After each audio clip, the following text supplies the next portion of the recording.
Cum aș putea descrie un miracol, un vis pe tine și atingerea ta? Spune-mi, cu ce cuvinte să pot descrie iubirea nedefinită pe care o trăiesc în visul ăsta cu tine?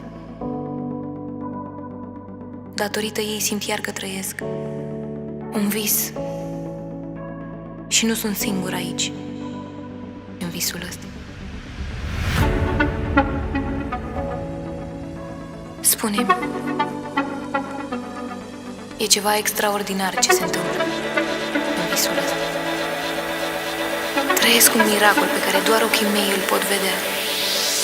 Mi-ai dăruit multe, darul de a uita și de a avea curaj. Mi-ai dăruit putere să radiez în fața oricui, să strălucesc așa de tare încât să nu mai pot vedea o altă mare iubire decât pe a ta. E ceva extraordinar ce se întâmplă. Nu știu cum a făcut sau cine a vrut să facă primul pas încă de la început. A dat-o din greșeală în vals, vals, vals. M-a lăsat să conduc fără să știm de următorul pas. 1, 2, 3, stâng, drept, stâng. A dat-o din greșeală în vals, vals, vals, vals, vals, vals. Chiar și când ne-am oprit, noi mereu ne-am regăsit.